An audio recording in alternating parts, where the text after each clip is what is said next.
is my honor. Lieutenant Hendorff. AKA Cupcake. Yeah. How you doing, man? Great, man. How are you? I'm excellent. Hey, this is something else. It is.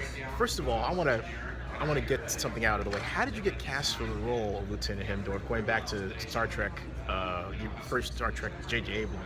Right. Yeah. So I auditioned just, along with like probably a couple hundred other actors in Hollywood. And I went on tape for the casting directors, and I wasn't really sure what it was because it was so highly confidential on some of these big projects. Yeah. They like to keep the secrecy, close to the vest. And I got the call about a week later. It said, you got the role. And I was like, great, what is it? And they're like, well, it's Star Trek, and you're going to be playing this cadet that has this scene with Kirk and has this little arc, this cool little arc with Kirk. And so that's how it got rolling. And I never got to read the full script before it came out. I went into the studio and signed a confidentiality agreement.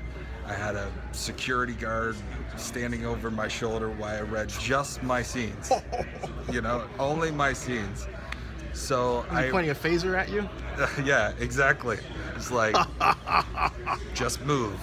Give me a reason to shoot my phaser. So I got it, and then having that opportunity has just been a freaking incredible experience. How's your life changed since then? Amazing. It kind of put me on the map a little bit. I've done stuff before then. I did Playmakers back in 2004 and had some success with that, but this has kind of really put me on the map.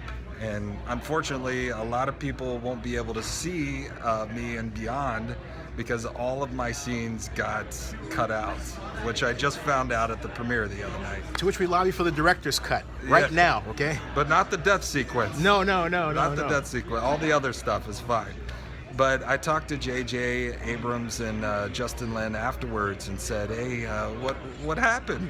And they said, well, look, we've now shot 2 times your death sequences and they've been cut out, so you're still alive, and we can't imagine doing the 4th without you. The official explanation that I got was that they were in the process of shooting the film. Yeah. They had some rewrites, and it wasn't going in the direction that they wanted.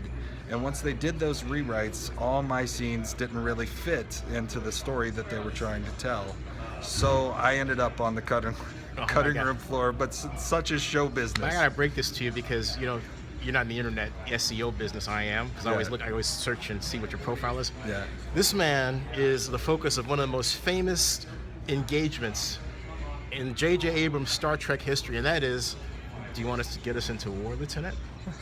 That is all over the internet, dude. Oh, really? Yeah, it really is. That is you. No idea. That is you. No idea. That's him. Yeah. So this is the man on the receiving end of Captain Kirk's question. And I also feel like I am sort of responsible. My character is responsible for making James T. Kirk the man he is today, because before high five on that, man. Yeah, before that bar sequence fight, he was on a party boy path, Yep.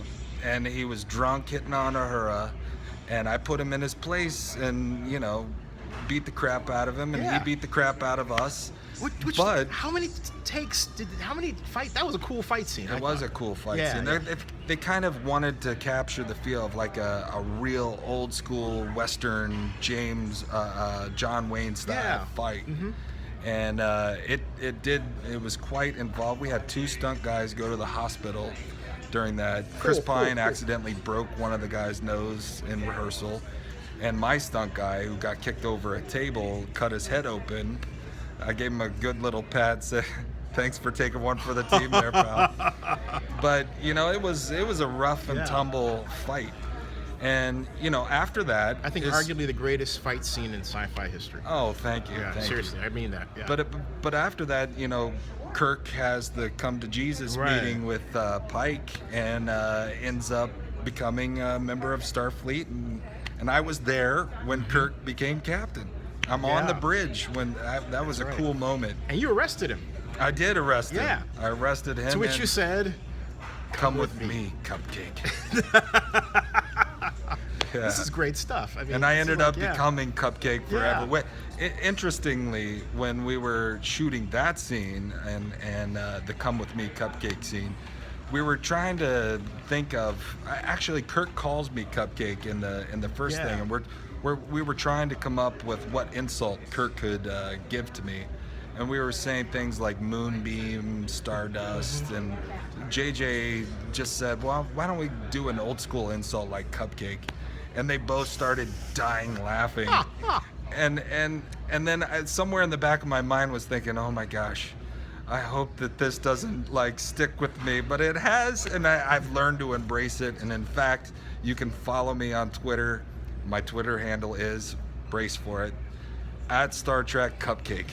And So I follow him. So you gotta follow him, definitely. please join me on my journey. Yeah. We'll talk everything Star Trek, Star Wars, fantasy, my life. That's right. Anything you guys want to talk about. Now, I don't want to get the hook from his publicist, so I want to take this. I'm gonna close this because I want to do something really special. And I want to thank you so much. And anything else you want to add to the viewers before we do our special scene? I just want to say that I'm really grateful for all the support that I've gotten. For red shirts, you know. JJ did say this. I wanted to say this. He said that I am the indestructible red shirt. That's I true. am the glitch in the Matrix, and hopefully, God willing, they'll keep inviting me back, and I can keep sharing all my stories from the set with you guys. Hey man, it's an honor. It's an honor. Definitely cool.